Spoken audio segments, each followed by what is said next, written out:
হোয়াটসঅ্যাপে কল করলে কল যাচ্ছে না কেন? দেখুন, আমি কল করছি, এখানে এমনি কল হোক বা ভিডিও কল, দেখতে পাচ্ছেন এই যে কল কিন্তু যাচ্ছে না।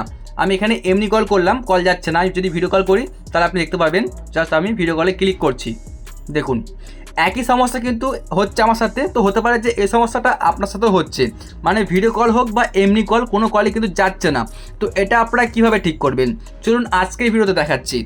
তো তার আগে আপনাদেরকে রিকোয়েস্ট করবো আমাদের এই চ্যানেলটিকে সাবস্ক্রাইব করার জন্য, কারণ আমরা এরকমই হেল্পফুল ভিডিও আপনাদের জন্যই আপলোড করতে থাকি।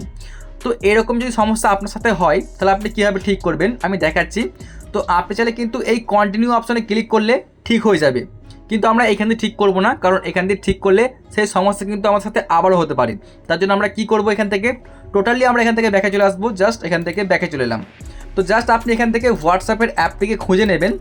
যেমন মনে করুন আমরা এখানে শো করছে হোয়াটসঅ্যাপ, সিম্পলি আপনার হোয়াটসঅ্যাপের অ্যাপটুকু জাস্ট চাপ দিয়ে ধরে থাকবেন ঠিক এইভাবে। তারপরে আপনার সামনে বিভিন্ন রকম সেটিংস চলে আসবে। আপনি এখানে পাবেন অ্যাপস ইনফো। যদি আপনি অ্যাপস ইনফো পান সেখানে ক্লিক করবেন, অথবা আপনি এখানে ক্লিক করবেন মোর ফিচার্স। এই যে এখানে ক্লিক করার পর দেখতে পাচ্ছেন অ্যাপস ইনফো, এইখানে ক্লিক করে দেবেন।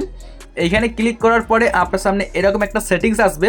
এখানে দেখতে পাচ্ছেন বিভিন্ন রকম কিন্তু সেটিংস আপনি পাবেন। জাস্ট আপনাকে এখানে ক্লিক করতে হবে পারমিশনস, দেখতে পাচ্ছেন এইখানে আপনি ক্লিক করে দেওয়ার পরে দেখবেন যেখানে কোন পারমিশনটা আপনার অন করা নেই। দেখতে পাচ্ছেন এখানে কিন্তু সব করা পারমিশন অন করা আছে, শুধুমাত্র দেখতে পাচ্ছেন নিচের দিকে এই কল লক, এটা কিন্তু অ্যালাউ নেই, আমরা তার জন্য অ্যালাউ করব। তারপরে দেখুন ক্যামেরা আমাদের এখানে অন নেই, ক্যামেরা অন করব। তারপরে দেখুন মাইক্রোফোন, এটাকে কিন্তু আমরা অন করে দেবো। এখন কিন্তু আমাদের এই হোয়াটসঅ্যাপের সমস্যার সমাধান হয়ে গেছে। এখন আপনি যে কাউকে কল করুন, দেখবেন যে 100% কল যাচ্ছে। আমি একবার কল করে আপনাদেরকে দেখিয়ে দিচ্ছি। তো আমি এখান থেকে ডাইরেক্ট হোম ব্যাক করলাম। মনে করুন আমি এমনি কল করছি, এই যে দেখতে পাবেন।